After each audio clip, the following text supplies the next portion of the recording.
We were sitting around the table, me, my son, and his wife, finally sharing a meal together after years of not speaking. For the first time in a long time, it felt like the ice between us had cracked. Then, right in the middle of that fragile peace, my phone buzzed. A text from a number I didn't recognize lit up the screen. "Get up and leave right now. Don't tell your son a word." Something about those words chilled me to the bone. Against all reason, I decided to follow the warning. That single choice led me to uncover a truth so awful it made the hair on my neck stand straight up. Half an hour later, police lights flashed outside, and officers were pounding on their front door. What happened next, you'd never believe. But before I get there, let me back up.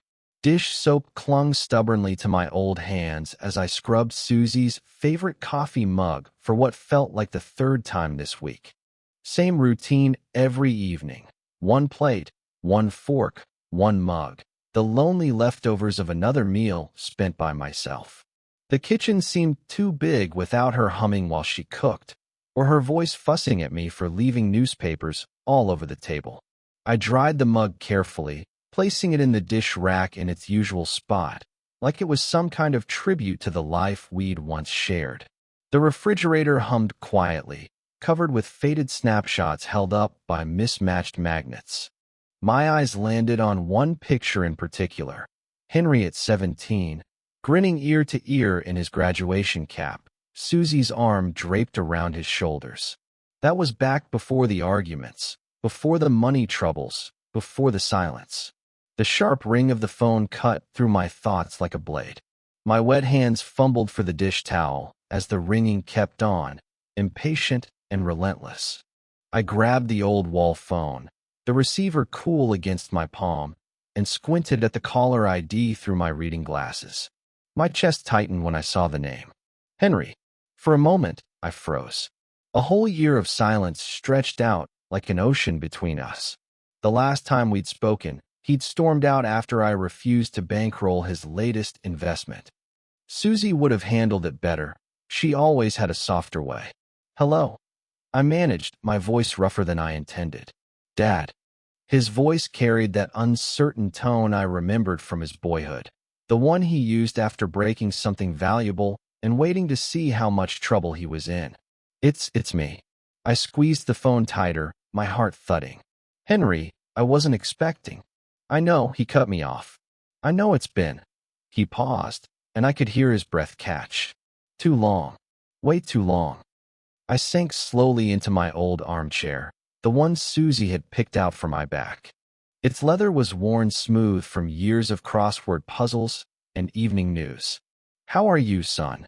"I'm good. Really good." Mary and I were talking. "We realized how much we miss having you around." "How much we miss?" His voice trailed. "Family," I said for him, the word hanging heavy in the air. Something we used to be. Pride, money, and silence had built walls between us. "I miss it too," I admitted, surprised at how easily the truth slipped out. "Dad, would you come to dinner tonight? Mary's making that pot roast you love. We want to talk. Really talk. Like before." My eyes shifted to the wedding photo on the side table. Henry, Mary, Susie, and me, smiling 5 years earlier before everything fell apart. Susie's voice echoed in my memory. Families always find their way back to each other, given time. "Tonight?" I asked, startled. "I know it's last minute, but Mary's already cooking. And we've wasted enough time." His tone cracked with something fragile, something I remembered from when he was a boy frightened by thunderstorms. Maybe Susie had been right. Maybe families could heal. "What time?" I heard myself ask. 7:45? I'll text you the address. We moved to Montclair last year. His voice softened. "Thank you, Dad. Thank you for giving us another chance." When the call ended, I sat in the quiet, holding that family photo with trembling hands. Susie's smile seemed to shine up at me from the frame, and I could almost hear her whisper, "It's time, Joe. Time to come home." The silence after the dial tone felt different, no longer empty, but alive with possibility. I placed the picture back on the table and stood, feeling a purpose I hadn't felt in months. Tonight would be different. Tonight, I'd have my son back. Upstairs, my bedroom felt frozen in time, like a museum of the life Susie and I had built. Her perfume bottles still lined the dresser, catching bits of light through the lace curtains. I slid open my closet, pushing past worn sweaters until my hand landed on the navy suit in its plastic cover. Susie had surprised me with it for Henry's graduation, insisting I needed something proper for important occasions. And our son graduating is definitely important, she'd said, smoothing the lapels with her careful hands. I laid the suit across the bed, remembering that proud day in the auditorium, Susie on my arm, Henry stepping across the stage. That same suit had carried me through job interviews, anniversaries, and even Susie's funeral. Now, it would see another milestone. The hot shower eased muscles I hadn't realized were tight. As I shaved, my reflection looked back at me, older than I wanted to admit. Lines etched deeper, hair at my temples gone silver. Would Henry notice? Would Mary see how alone I'd been? Susie's perfume still sat on the counter, her Chanel No. 5, a Christmas gift she bought herself every year. I touched the bottle lightly, then reached for my own aftershave. Some memories were too sacred to borrow. Dressed in the suit, I studied myself in the mirror one last time. It still fit, though a little looser. From the cabinet, I pulled out a bottle of aged whiskey, something to bridge the gap between past wounds and new beginnings. My phone buzzed with Henry's text, 247 Elmwood Drive, Montclair. Can't wait to see you, Dad. I ordered an Uber, hesitating as I typed the address. Montclair was 40 minutes away, a different world compared to my modest Brooklyn street. The app said the car would be there in 8 minutes. I stood at my window, watching the brownstones fade into shadows as evening crept in. Mrs. Lee from next door gave me away from her stoop, and I raised my hand back. For the first time in months, I felt a little lighter. Maybe tonight really could change things. Maybe family wasn't as lost as I thought. Right on the dot, the Uber pulled up, a spotless sedan, the kind with that new car smell still clinging inside. The driver greeted me with a smile, commenting on how pleasant the evening was. We eased away from my Brooklyn curb, and as we left the brownstones behind, the world outside my window began to shift. First it was highways, then stretches of suburbia where the houses grew larger, the lawns greener and perfectly trimmed, driveways wide enough for 3 cars. By the time we crossed into New Jersey, I was staring at mansions that could have fit 6 families like mine under one roof. Montclair's a beautiful area, the driver said, catching me gawking. A lot of successful people out here. I'm visiting my son, I told him, pride swelling in my chest even as my mind stumbled over the thought of Henry living among this kind of wealth. Lucky man, the driver chuckled.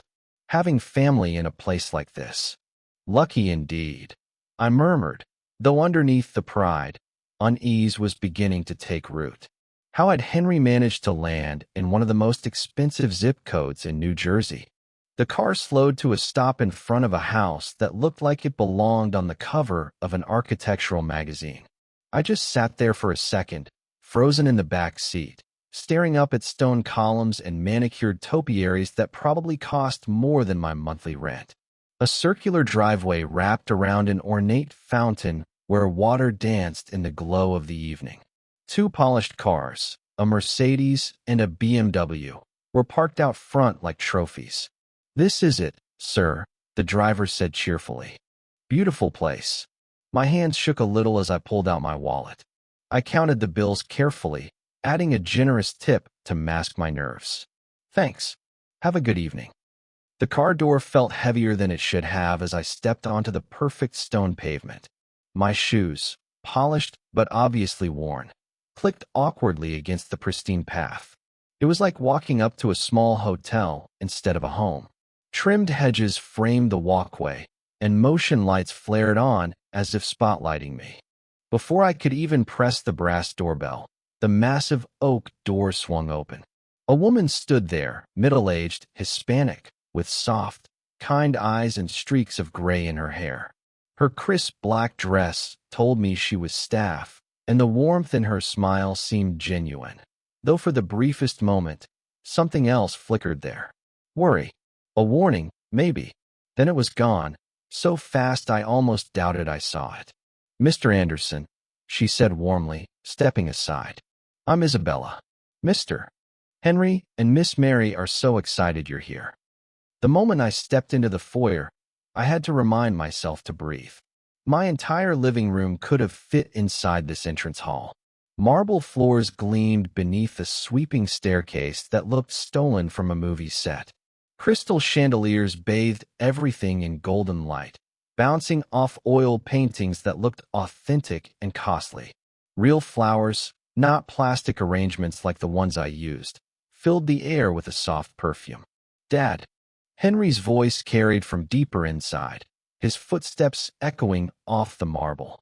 He appeared moments later, looking like he'd stepped out of a fashion ad. Tailored suit, sharp haircut, teeth so white they almost glowed. His hug caught me off guard, lasting a moment longer than expected, as if he needed it more than he'd admit. You look great, he said, stepping back to scan me with eyes full of gratitude, and maybe something else. Tension. Mary followed behind him, floating into the foyer like she belonged on a runway. She wore a silk dress that probably cost more than my car, makeup flawless, jewelry understated but undeniably expensive. Her smile was polished, maybe too polished. Joe, she said sweetly, brushing a kiss against my cheek. Her perfume hit me instantly, luxurious, delicate, the kind you only smell in high-end stores. You look wonderful. We're so glad you're here. I forced a smile, still reeling from the sheer size and richness of the place. This house, it's incredible. How do you? Real estate. Henry jumped in quickly, his laugh a touch too bright. Caught the market at the right time. Lucky timing. Something in his tone made me pause, but Mary was already sliding her arm through mine with practiced grace. Come, let's get you settled. Isabella, could you take Mr. Anderson's coat? I handed over my best jacket, though under these chandeliers it suddenly felt cheap. Isabella's smile carried that same flicker of concern as before, then she disappeared with the coat. I brought this, I said, holding out the bottle of whiskey I'd chosen so carefully. Thought we could share a drink. Henry's eyes lit up as he examined the label. Dad, this is fantastic. You really shouldn't have, but I'm glad you did. He clapped my shoulder a little too enthusiastically. Mary's been cooking all afternoon. She remembered how much you love pot roast. I blinked at that. How had she remembered? In the handful of meals we'd shared over the years, I couldn't recall pot roast ever coming up. Still, her smile was so warm, so convincing, that I let the thought slide. You're too kind, I told her honestly. Family takes care of family, she replied smoothly, linking her arm tighter around mine. That's what matters most.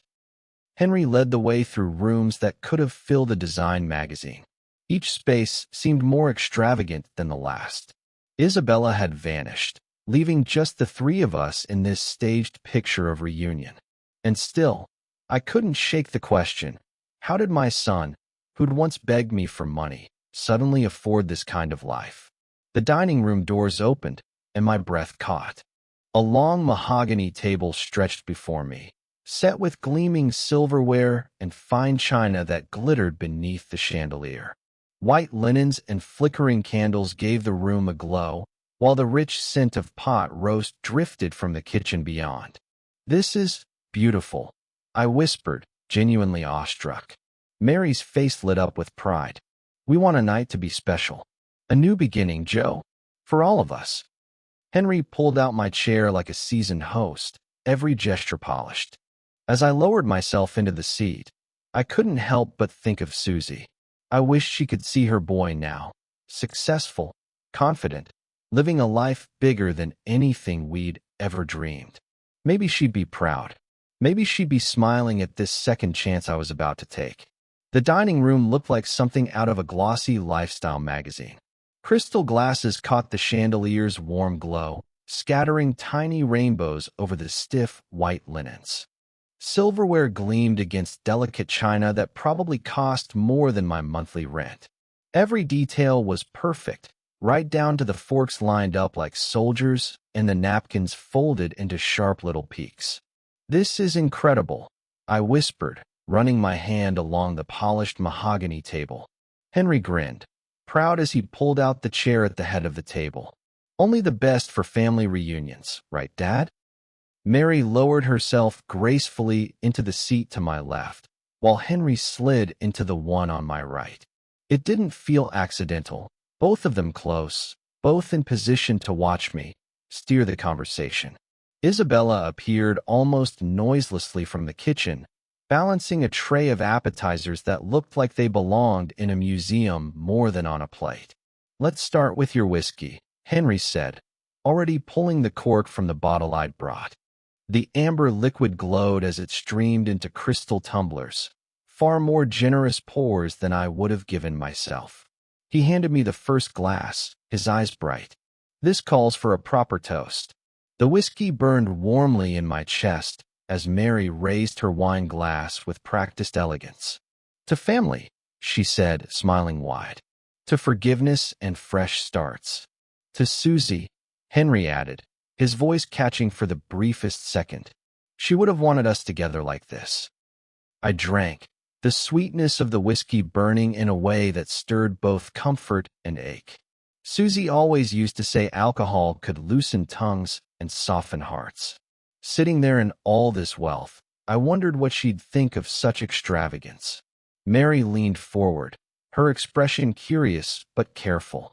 "Henry tells me you built your restaurant business from nothing, that you created an empire." "Empire's too big a word," I said, shaking my head, though the whiskey had me feeling looser than usual. "It was just hard work and treating people right. Susie always said, take care of your employees like family, treat customers like friends." "Don't be modest, Dad," Henry interrupted, topping off my glass before I even realized it was empty. 7 locations now. That's impressive by any measure." "7," I echoed softly. He'd kept track, even during the silence between us. That small detail warmed me more than the alcohol. Isabella brought out bowls of rich lobster bisque, but her hands trembled as she set mine down. I pretended not to notice, though it gnawed at me. The soup was rich, fragrant, served in porcelain I'd never dare buy for myself. A far cry from the chipped bowls stacked in my Brooklyn kitchen. Mary cut her bread with neat, surgical precision. "Do you ever think about retirement?" she asked lightly, though her eyes stayed locked on mine. "The restaurants keep me busy," I said, taking another sip. "It's what Susie and I built together." Henry and Mary exchanged a glance across the table, subtle but unmistakable. I pretended to miss it. Mary touched my hand gently, her skin cool against mine. "But you can't work forever," Henry pressed, his tone gentle but probing. "Have you thought about succession? Legal plans for the future?" It was a strangely specific question. Normally, it would have put me on edge. But the whiskey smoothed everything out, and I just chuckled. "One day at a time, son. That's how I've always done it." Isabella reappeared with the main course, pot roast, smelling so much like Susie's recipe that for a moment my chest ached. "This is perfect," I told Mary honestly. "It tastes just like hers." Her painted smile didn't falter. "I wanted tonight to be special, to remind you that family takes care of family." As we ate, Henry launched into stories about his real estate ventures. They were flashy but vague, full of big promises and little detail. Mary, meanwhile, asked sharp questions about my restaurants, profit margins, property values, future growth. The way she leaned in, it felt less like casual curiosity and more like an interview. The room grew warmer as the evening stretched on. My head felt lighter than it should have from just 2 glasses of whiskey. Rich food, good company, and the relief of reconciliation, I told myself. Nothing more. Still, I noticed things. Henry checking his watch when he thought I wasn't looking. Mary tracking my drinks like a bartender watching a regular. Isabella moving back and forth nervously, dropping a fork that clattered against the marble. Something pressed at the edges of my thoughts, but the whiskey blurred them before they could sharpen. Everything felt dreamlike, as if I were watching myself from across the room. When had I gotten so weak to alcohol? I reached into my pocket for my phone, ready to show them pictures from the new Kingston opening last month. Susie would have been proud of that celebration. But the phone buzzed in my palm before I could unlock it. The vibration startled me mid-sentence. "Sorry," I muttered, holding it up sheepishly. Probably just the night manager with some question. But the number on the screen didn't belong to any of my staff. The area code was local, but the digits were strangers to me. The phone buzzed again, harder this time. "Everything all right?" Henry asked quickly, leaning forward, eyes too sharp for casual concern. "Just unfamiliar number," I said, angling the screen away under my napkin. Some instinct told me to shield it. The text glared back at me in bold capital letters. "Stand up and leave. Now. Say nothing to your son." My blood ran cold. The elegant dining room tilted around me. I read the words again, convinced I'd misread them. But no, it was the same urgent command. "Dad." Mary's voice sounded distant, muffled, like through water. "You look pale. Are you all right?" I forced my face into something resembling calm and slid the phone back into my pocket, though my hand shook more than I wanted them to notice. "Fine," I muttered. Just rich food sitting heavier than I expected. But I wasn't fine. Not at all. Someone out there had my private number, knew exactly where I was, and believed I needed to be warned. Warned about what? About Henry? That perfect evening suddenly felt like I had stepped onto some elaborate stage set. The whiskey glass in my hand caught the chandelier light, amber liquid swirling as my fingers quivered ever so slightly. When had I gotten this dizzy? 2 drinks shouldn't hit me this hard, not after a full meal. "Maybe some water," Mary suggested smoothly, already signaling.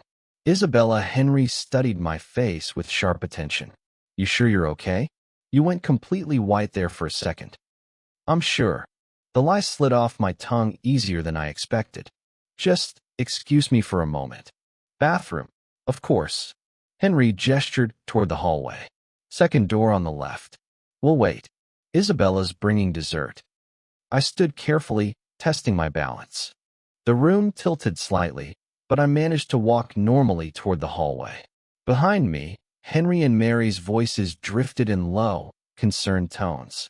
The hallway stretched ahead, lined with expensive artwork and soft, ambient lighting.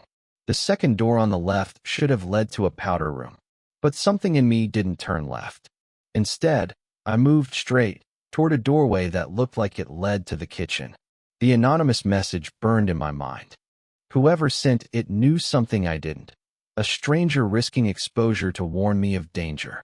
Isabella stood at a massive sink, meticulously washing crystal glasses.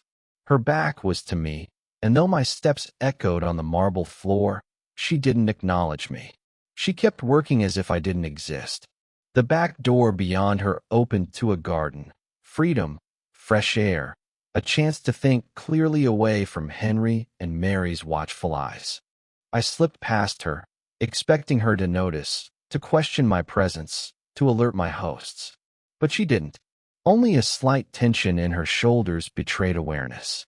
The door swung open silently onto a manicured lawn that could have belonged to a country club. Motion sensors lit my path across the perfect grass toward a gate at the back fence. My phone weighed heavily in my pocket, carrying that cryptic warning like a ticking bomb. Street lamps beyond the fence promised distance, anonymity, a buffer from whatever danger had prompted the message. I walked faster, ignoring the dewy grass staining my shoes. The gate opened onto a quiet street lined with mansions that probably held as many secrets as they did money. With trembling fingers, I pulled out my phone, opened my ride-sharing app, and requested a pickup 1 block away. 5 minutes.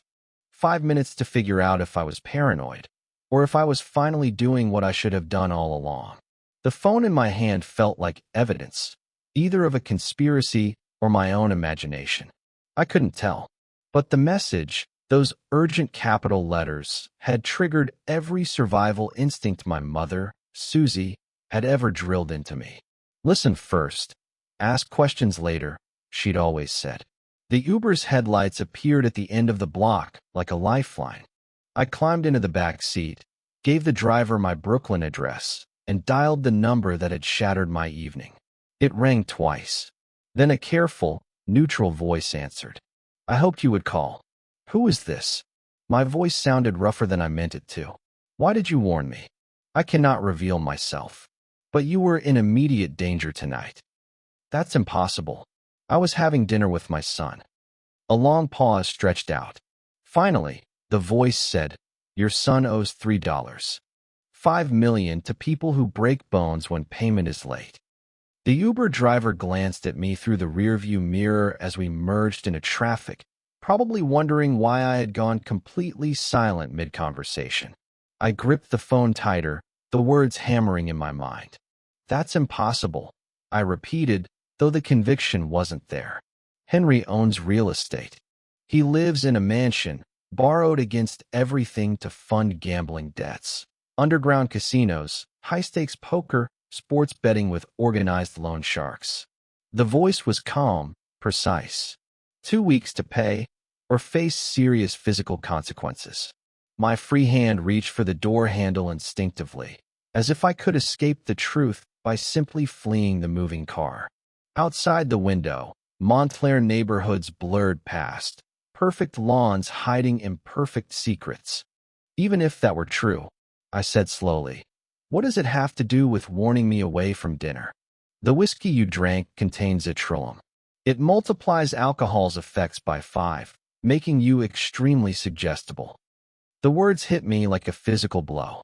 The unusual dizziness, the way 2 glasses felt like 6, my willingness to discuss things I normally guard, it all clicked. I remembered Henry's eager insistence on opening my gift immediately, Mary carefully monitoring my intake, their coordinated refills before I even noticed my glass empty. Legal documents were prepared in advance. The voice continued relentlessly. Complete transfer of your restaurant properties and business assets. Power of attorney giving your son full control. The only missing element was your signature. The Uber driver kept his eyes on the road, professionally ignoring the obvious distress in his passenger. I stared out at streets that suddenly seemed sinister, every well-lit window a potential trap. How do you know all this? That doesn't matter. What matters is that you escaped before signing anything. Zetromylium combined with alcohol can cause memory gaps, making it easy to claim you willingly transferred everything. I thought about Henry's nervous energy, Mary's rehearsed warmth, their pointed questions about succession planning and retirement. That evening played back in my head in horrifying new detail. Every toast, every refilled glass, every strategic touch designed to lower my guard. My son wouldn't, but the protest died in my throat. The boy who used to beg me for bedtime stories had grown into a man desperate enough to try poisoning his own father. The loan sharks had given him 2 weeks. That deadline? Only 11 days away. Why are you helping me? I finally asked. Because what they're planning is wrong. Because you deserve to know the truth about the people you trust. The anonymous caller knew details no stranger should ever possess. Exact debt amounts, drug names, the contents of illegal documents. Someone with intimate knowledge of Henry and Mary's conspiracy. Who are you really? Someone who sees more than people realize. Someone who couldn't stand by and watch an innocent man be destroyed by family greed. Isabella. The realization struck me like lightning. Her nervous efficiency during dinner. The way she avoided my gaze. Her deliberate non-reaction when I passed through the kitchen. She had known about the plan and chosen conscience over job security. Thank you, I said quietly. Don't thank me yet. They'll notice you're gone soon. Henry is desperate enough to try again, maybe with even more dangerous methods. The Uber pressed on toward Brooklyn, each mile putting distance between me and the son I thought I knew. My phone lit up with 3 missed calls from Henry, probably wondering why I was taking so long in the bathroom. What should I do? I asked. Protect yourself. Change the locks. Inform your lawyers. Move financial assets into accounts Henry can't access. He knows your business inside out, every weakness, every routine. The driver caught my eye in the mirror. We're about halfway to Brooklyn. You doing all right back there? I nodded, unable to trust my voice. Through the phone, the anonymous caller's calm breathing waited for my next question. Will you testify if this goes to court? I can't. But the truth has a way of surfacing when people dig deep enough. 3 more missed calls blinked on my screen. Henry's panic would be rising as the bathroom minutes stretched into an obvious absence. Soon, he'd realize I'd fled deliberately, and desperation made him dangerous. Be very careful, the voice warned. Desperate people make desperate choices. Your son has 11 days to find $3, $5 million, or face consequences far worse than bankruptcy. The call ended, leaving me alone with the Uber driver's soft jazz and the crushing weight of family betrayal. In one evening, I'd gained a son and lost him again, learning the price of trust and the cost of naivety. My phone buzzed. A message from Henry. Dad, where are you? We're worried sick. I stared at it for a long moment, then deleted it. The man who had sent those words had planned to drug me unconscious and steal everything Susie and I had built. The driver cleared his throat gently. Sir, we're approaching the Brooklyn Bridge. Still want to go to the original address?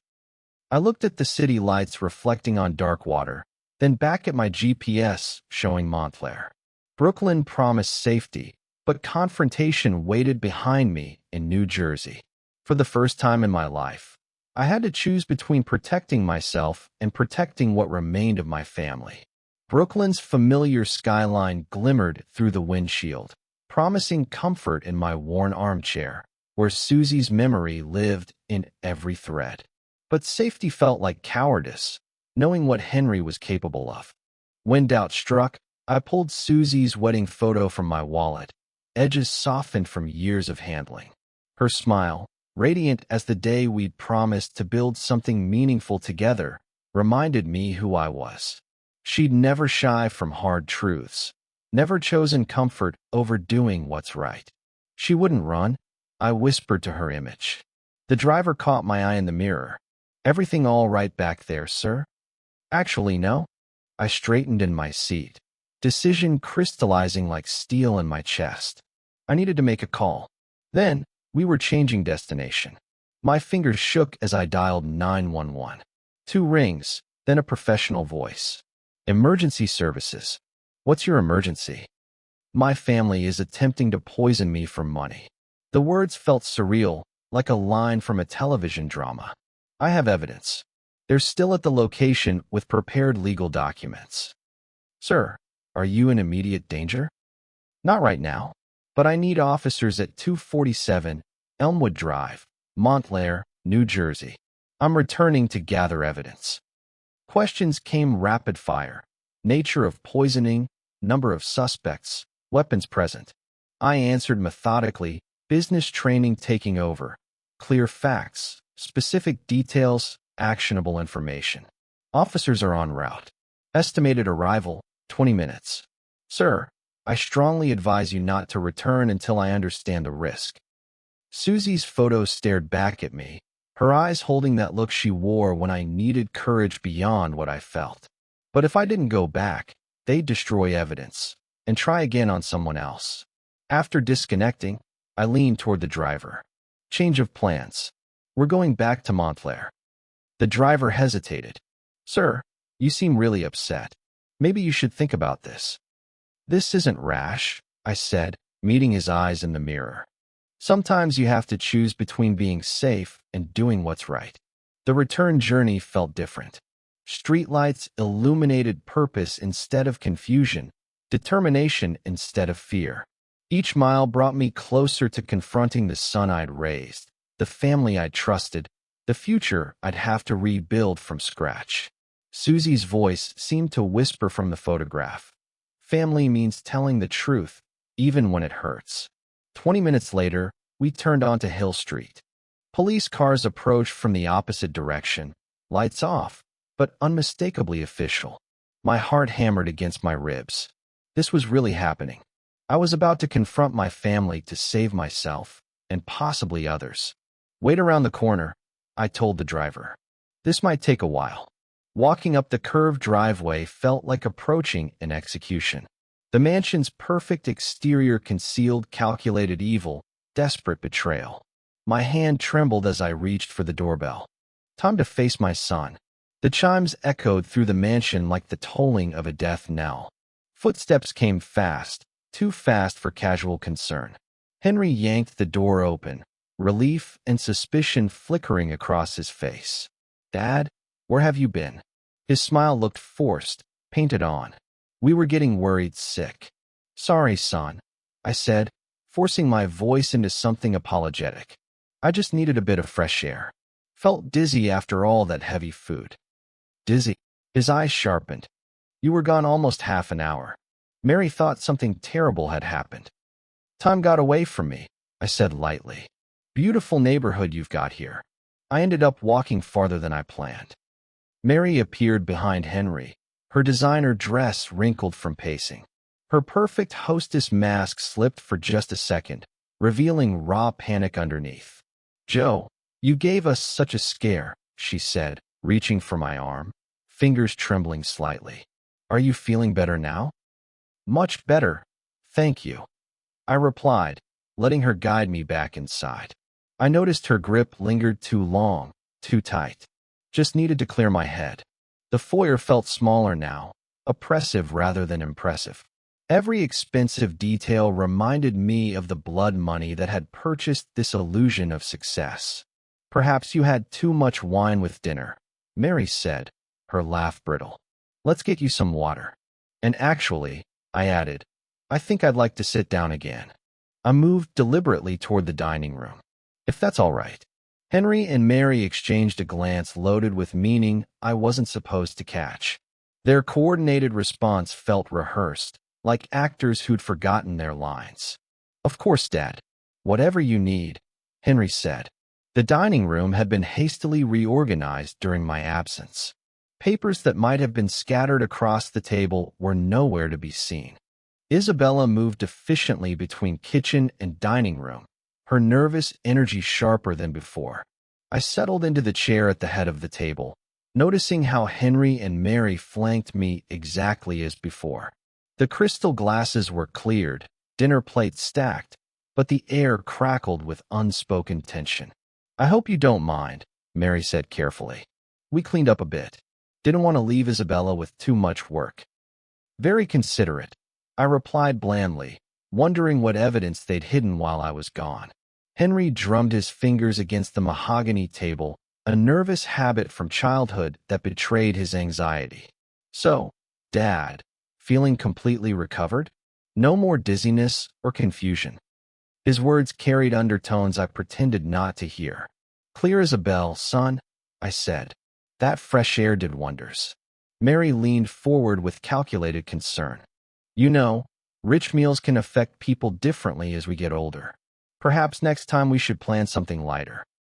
"Next time?" I muttered under my breath, as if there would even be one. "I've always had a strong constitution," I said evenly. "Takes more than good food and wine to slow me down." Isabella returned with fresh water glasses, moving sharp and precise. When she set mine down, her fingers brushed the table edge, possibly accidental. Henry checked his watch subtly, almost hiding the gesture. Whatever timeline they were racing against was shrinking. "Well," he said with forced brightness, "since you're feeling better, maybe we can continue our evening." I know Mary was looking forward to more conversation. "Absolutely," I said. Mary's smile could have powered the chandelier. We had so much catching up to do, but something had shifted during my absence. Their desperation was showing through the cracks in their performance, and I could feel the evening building toward a crescendo. Henry stood suddenly and moved toward the liquor cabinet. "Dad, let's have one more toast before the evening ends." His hands trembled almost imperceptibly as he poured whiskey into fresh crystal tumblers. I watched him, noting how he lingered over my glass, adding extra liquid that caught the light differently. "You know," I said casually, "I want to tell you about the day you were born, Henry." His shoulders tensed. "Dad, that's sweet, but maybe we should toast first. This whiskey is too good to let get warm." "This is important, son," I said, settling back in my chair, hands folded. "Your mother was in labor for 14 hours. Longest day of my life." Mary leaned forward with forced enthusiasm. "Joe, the whiskey will lose its flavor if we wait too long. Can't we drink and listen at the same time?" I asked. "Patience, dear. Some stories can't be rushed," I said, watching Henry carry the glasses to the table. Tiny sediment swirled in mine, catching the chandelier light. Where was I? Oh yes. Susie was convinced something was wrong because labor was taking so long.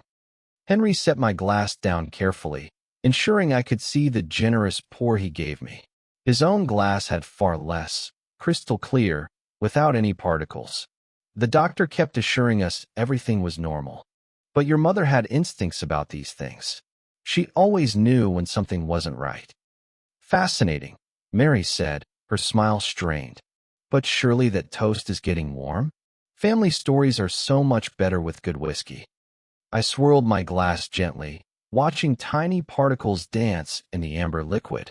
I thought about how compliant I'd felt, how easily manipulated. "You're right about savoring whiskey," I said, lifting the glass without drinking. "Susie always said patience makes everything taste better." Henry's eye twitched. "Dad, you've been talking for 10 minutes. The whiskey really is getting warm." "Time flies when you're sharing memories," I said, gesturing with the glass to avoid drinking. "Did I mention how tiny you were? Just 6 pounds, but with the strongest grip I'd ever felt." Mary stood abruptly behind me, hands settling on my shoulders with practiced intimacy. "Joe, you're such a wonderful storyteller. Why don't we toast to Henry's birth first? Then you can continue." I could feel her desperation through her touch. The plan was slipping, and they both knew it. "Your mother said you'd be stubborn from day one," I continued, pretending not to notice Mary's pressure. "She was right, wasn't she? Once you set your mind on something, nothing could stop you." Henry's composure faltered for a moment. "Dad, please, just one sip, then tell us about Mom." I mused, still holding my untouched glass. The thing about stubbornness is it can be a virtue or a vice. Susie always worried about which way you'd lean. The room fell silent except for the soft clink of Isabella washing dishes in the kitchen. Henry and Mary stared at me, barely concealing their frustration, their perfect plan unraveling with every passing second. "I think," I said slowly, "Susie would be heartbroken to see the choices you've made." Henry's face went pale. "What do you mean by that?" Before I could answer, 3 sharp knocks echoed from the front door, authoritative, unmistakable. "Police, open the door." Henry's glass slipped from his fingers, shattering on the marble floor. His face drained of all color. The metallic click of handcuffs cut through the dining room, and silence fell like a gavel striking. Henry froze, pale as old parchment, as the senior officer stepped forward with practiced authority. "Richard Anderson, you're under arrest for attempted poisoning, conspiracy to commit fraud, and elder abuse." The officer's voice carried years of experience dealing with family betrayals. "You have the right to remain silent." "This is insane," Henry stammered, his voice cracking like a frightened teenager. "This is just a misunderstanding. My father is confused. Dad, please." Mary's hysteria built like a kettle boiling over. "Tell them this is a mistake." I stood slowly, the untouched glass of poisoned whiskey still in my hand. The sediment swirled like guilty secrets in the amber liquid. "There's no mistake. This glass contains Zatra. My son added it to make me sign over business documents." The junior officer accepted the glass with latex gloves, holding it to the chandelier light. The foreign particles were clearly visible, undeniable evidence of calculated betrayal. Sir, the senior officer informed Henry as the handcuffs clicked into place. Attempted poisoning carries a minimum of 8 to 12 years. Conspiracy and elder abuse add additional time. Henry's knees buckled. 12 years. But the loan sharks, they'll kill me if I don't pay in 11 days. Mary's face drained of color. Henry, shut up. Don't say another word. But Henry was past strategic thinking. Dad, you don't understand. They threatened to break my legs, then kill me. I had no choice. You had choices, I said quietly. You chose gambling over family, crime over honest work. You chose to poison your own father rather than face consequences. The officers exchanged glances. They'd heard desperate justifications before, but attempted patricide for gambling debts registered as particularly disturbing. Mary Anderson, the junior officer, announced, "You're also under arrest as a co-conspirator." No. Mary's perfectly manicured nails clawed at the table edge. I didn't plan anything. Henry forced me to help. I'm a victim too. The senior officer's expression suggested he'd heard that excuse many times. Ma'am, evidence shows you researched the victim's preferences and participated in the drugging plan. As they led Henry and Mary toward the front door, Henry turned back, eyes desperate, trying one last manipulation. Dad, how could you do this to your own family? Mom would be heartbroken. Your mother valued honesty above comfort, I said firmly. She would never forgive what you tried tonight. Isabella appeared from the kitchen, her professional mask slipping to reveal a mix of satisfaction and sadness. She'd witnessed justice, but understood the human cost. The mansion fell silent, except for distant car doors slamming and engines starting. Blue and red lights painted the walls, colors of consequence, as the police vehicles disappeared into the night. Standing alone in the dining room where my family had tried to destroy me, I felt Susie's presence like a warm hand on my shoulder. She would have made the same choice. The crystal lay shattered on the marble floor. The poisoned whiskey spread like spilled blood, evidence of how close I'd come to losing everything I'd built. My phone buzzed with a text from the senior officer. Station processing will take 2 to 3 hours. We'll need your formal statement. Time to complete what I'd started. Time to make sure justice was properly served. The Montclair police station buzzed with late evening activity, drunk driving arrests, domestic disputes, and now my family's conspiracy case. Henry and Mary sat in separate holding cells, their designer clothes absurd against institutional gray walls. Through reinforced glass, I watched Henry pace his cell like a caged animal. Every few minutes he glanced at me, giving my statement, his expression cycling between fury and desperate pleading. Mr. Anderson, Detective Barbaro set down his coffee with deliberate precision. Walk me through the Zatra again. How did you know what to look for? Anonymous tip, I replied. Someone warned me about the plan. They knew specifics about the drug and its effects. Any idea who? He asked. I thought about Isabella's nervous efficiency at dinner, how she positioned herself to observe without being obvious. No idea, but whoever it was saved my life. Mary's sobs echoed from the women's holding area, standing out like a siren. This is all Henry's fault. I just went along because I was scared. Detective Barbaro raised an eyebrow. Fear doesn't typically excuse conspiracy to commit elder abuse and fraud. We found the prepared legal documents in Mr. Henry's office. Power of attorney, business transfers, the whole package. How long will they serve? I asked. Attempted poisoning alone? 8 to 12 years. Add conspiracy, elder abuse, and fraud. Henry's looking at 15 to 20. Mary might get less if she cooperates, but still serious time. The numbers felt surreal. My son would spend his 40s in prison because he couldn't take responsibility for his gambling addiction. The loan sharks he mentioned, Detective Barbaro continued. We'll need details about those threats. Might explain his desperation, though it doesn't excuse attempted murder. Through the window, I saw Henry slumped on the narrow bench in his cell, head in his hands. 20 years of my life raising him, teaching him right from wrong, building a legacy he could inherit, all ruined by his refusal to face consequences like an adult.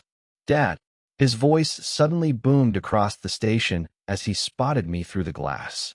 Please, I'll pay it all back. I'll go to treatment. I'll change. The same promises he'd made the last time we argued about money. The same manipulations that had worked when he was younger, back when I was naive enough to enable destructive behavior. Mr. Anderson, Detective Barbaro said calmly, observing my son's outburst. He's going to keep trying to manipulate you. Standard pattern with family financial crimes. I know, I said. His mother always said I was too soft with him. Maybe if I had been stronger earlier. Not your fault, sir. Adult children make their own choices, Barbaro replied. Mary appeared at her cell window, makeup streaked down her cheeks like war paint. Joe, please. Talk to them. Tell them I was coerced. I never wanted to hurt you. Her desperation felt painfully familiar. The same tone Henry had used when caught lying as a child. Neither of them could accept responsibility. Both blamed circumstances beyond their control. Detective, I need to ask you something important, I said, leaning forward, my decision crystallizing.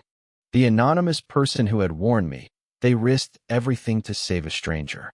If I ever knew who they were, I'd do everything I could to help them. Understood, Barbaro replied. If they come forward, we'll make sure their cooperation is properly noted. The station's fluorescent lights hummed overhead, casting harsh shadows that revealed the truth without flattery. My family's perfect facade had crumbled completely, exposing the desperate criminality underneath. 3 hours later, paperwork completed and formal statements recorded, I stood in the station lobby. The officer approached with the car keys. Ready to go home, Mr. Anderson? We'll drive you back to Brooklyn. I pulled out my phone, staring at the number that had saved my life. Actually, I need to make one call first, to thank someone who deserves to know how this ended. The phone rang twice before a familiar voice answered, no longer disguised by fear, but warm with genuine concern. This is Isabella Reyes. How are you, Mr. Anderson? Isabella. Relief flooded through me like warm sunlight. You were there the whole time. You saw everything and still had the courage to save me. I couldn't let them hurt you, she said. You treated me with kindness when your son and his wife treated me like furniture. Sitting in the police station lobby at nearly midnight, I found myself crying for the first time since Susie's funeral, not from pain, but from overwhelming gratitude for this woman's moral courage. Isabella, how did you know about the Zatra, the documents, everything? 3 days ago, I was cleaning Mr. Henry's office when I overheard them planning, she said. They spoke as if I wasn't human, like I couldn't understand English or didn't matter if I did. The casual cruelty hit me harder than the attempted poisoning. Your son had become someone who dismissed human dignity based on job titles and immigration status. They discussed everything, the drug, how much to use, where to hide the papers. Miss Mary researched your favorite foods, your business routines, everything needed to manipulate you. You risked your job, possibly even deportation, to warn a stranger, I said, shaking my head in disbelief. Not a stranger, she said softly. A good man. Someone who reminded me of my father, who said please and thank you, and actually looked at me when he spoke. The police officer gestured that my ride was ready, but this conversation mattered more than convenience. Isabella, I need to ask you something important. Do you have another job lined up? No, sir. After tonight, I doubt I'll get references from the Andersons, but I own 7 restaurants in Brooklyn. I need a manager for my newest location. Someone I can trust completely, someone with your moral character and judgment. Silence stretched across the line. When Isabella spoke again, her voice trembled with emotion.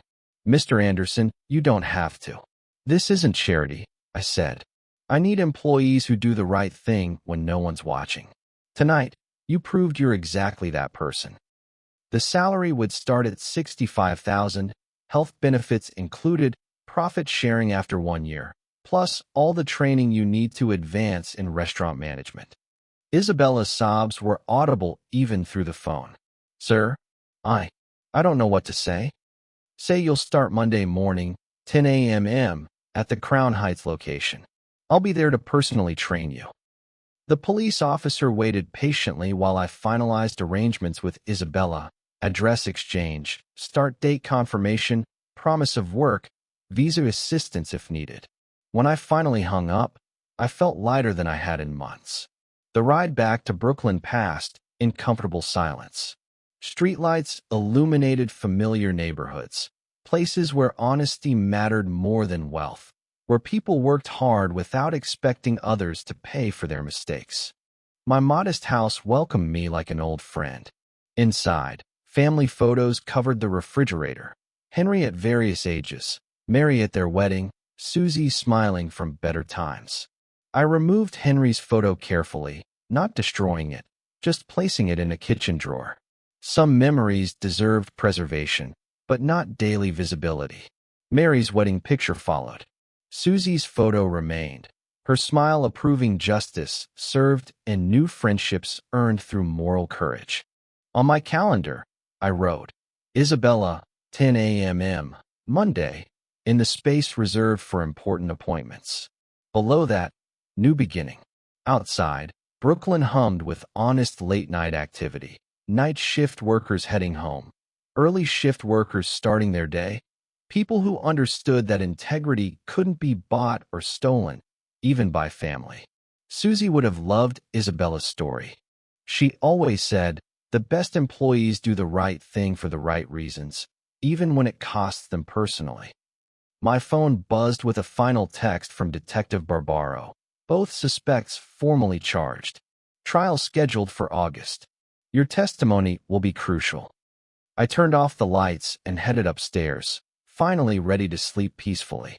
Tomorrow would bring new challenges, but tonight justice had been served by good people making difficult choices. In my bedroom, Susie's cologne still sat on the dresser, a reminder that love means protecting people from harm, even when that harm comes from family, especially when it comes from family. In case you like this story, please like this video, subscribe to the channel, and share your impressions of this story in the comments. To listen to the next story, click on the box on the left. Thank you for watching.